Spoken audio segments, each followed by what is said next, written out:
Hello dear students. तो हम फिर से एक बार, मैं जितेंद्र सर आप सबके सामने आज हिंदी का क्लास लेके आए हैं। टॉपिक है वाक्य विचार। ठीक है, तो आप लोग कंटिन्यू गौर से देखिएगा वीडियो को, हिंदी का व्याकरण समझ में आएगा। टॉपिक वाक्य विचार है। सबसे पहले जानते हैं वाक्य किसे कहते हैं। ठीक है, वाक्य किसे कहते हैं सुनिएगा पहले। शब्दों का वैसा समूह जिसका कुछ भाव या अर्थ स्पष्ट होता है वाक्य कहलाता है। ठीक है, शब्दों का वैसा समूह, या हम ऐसे कह सकते हैं सार्थक शब्दों का वैसा समूह, सार्थक शब्दों का वैसा समूह। ठीक है, का वैसा समूह जिसका कुछ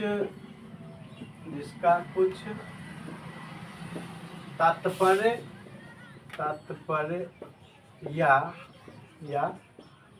भाव स्पष्ट होता है,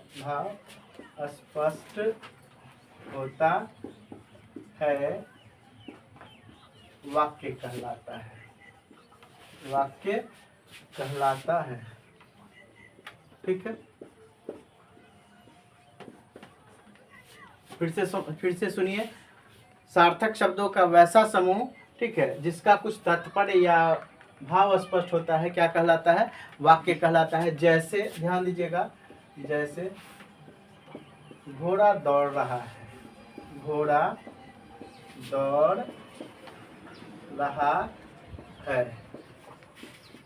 जैसे घोड़ा दौड़ रहा है। ठीक है, तो यहाँ पे देखिएगा कितना शब्द है, 1 2 3 4। मतलब इससे स्पष्ट हो रहा है घोड़ा दौड़ रहा है से कि मतलब कोई क्रिया हो रहा है। ठीक है, स्पष्ट हो रहा है। ठीक है, तो आप लोग पहले टुक टुक देखिए मत, निहारिए मत।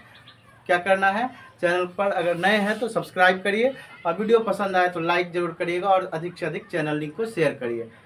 अब चलिए ध्यान दीजिएगा, जैसे घोड़ा दौड़ रहा है, आत्मा अमर है। दूसरा एग्जाम्पल देखिए, आत्मा अमर है। ठीक है, आत्मा क्या है? अमर है। फिर से समझिए, वाक्य किसे कहते हैं, ध्यान से समझिएगा। शब्दों का वैसा समूह या सार्थक शब्दों का वैसा समूह जिसका कुछ अर्थ या भाव स्पष्ट होता है वाक्य कहलाता है।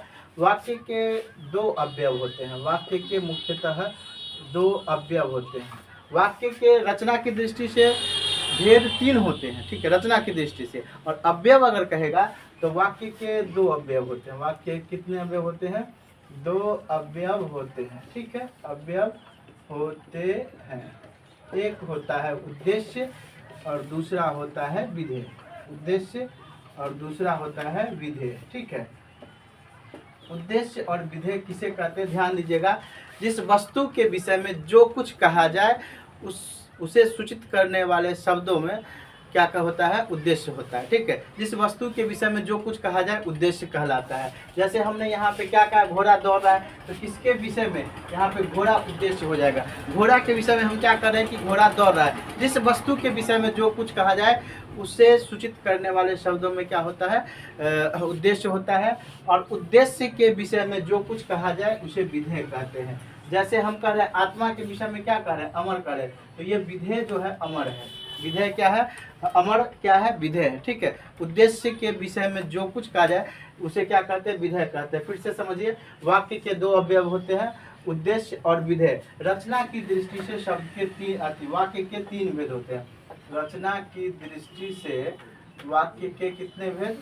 वाक्य के 3 भेद। ठीक है, वाक्य के 3 भेद होते हैं। ठीक है, पहला होता है सरल वाक्य, दूसरा होता है मिश्र वाक्य, और तीसरा होता है संयुक्त वाक्य। क्या क्या होता है? तो रचना की दृष्टि से वाक्य के कितने भेद हो जाते हैं? 3 भेद होते हैं।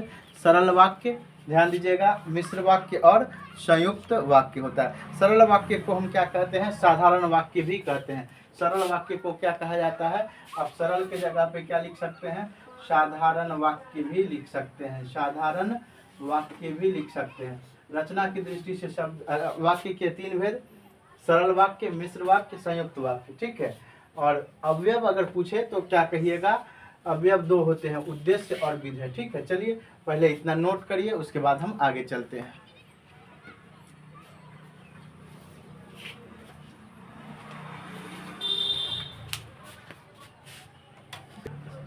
चलिए, तो वाक्य के दो अवयव होते हैं, हम अभी बताए थे। वाक्य के कितने अवयव? दो अवयव होते हैं, ठीक है, दो अवयव होते हैं। पहला कौन? उद्देश्य।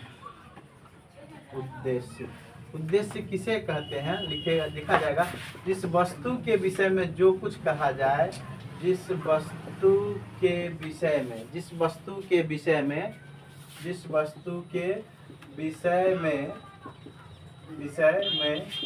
जो कुछ कहा जाए, जो कुछ कहा जाए, उद्देश्य कहलाता है। जिस वस्तु के विषय में जो कुछ कहा जाए, उद्देश्य कहलाता है, ठीक है। जैसे में ध्यान दीजिएगा, लड़का पढ़ता है या वह पढ़ता है? वह पढ़ता है, ठीक है। यहाँ पे उद्देश्य के विषय में जो कुछ, यहाँ पे उद्देश्य क्या है? उद्देश्य के विषय में क्या कहा जा रहा है उससे मतलब नहीं है। जिस वस्तु के विषय में जो कुछ कहा जाए, उद्देश्य कहलाता है। उद्देश्य वो क्या होगा? वह, ठीक है। गरीब ईमानदार होते हैं, गरीब ईमानदार होते हैं, ठीक है, ईमानदार होते हैं। मतलब यहाँ पे उद्देश्य क्या हो जाएगा? गरीब हो जाएगा। जिस वस्तु के विषय में जो कुछ कहा जाए, जिस वस्तु के विषय में जो कुछ कहा जाए, उसे क्या कहते हैं? उद्देश्य कहते हैं, ठीक है। अंडरलाइन कर लीजिएगा। अब आगे देखिए, विधेय, ठीक है। विधेय किसे कहते हैं? विधेय, उद्देश्य के विषय में जो कुछ कहा जाए, उद्देश्य के विषय में, उद्देश्य के विषय में जो कुछ कहा जाए, उद्देश्य के विषय में जो कुछ कहा जाए,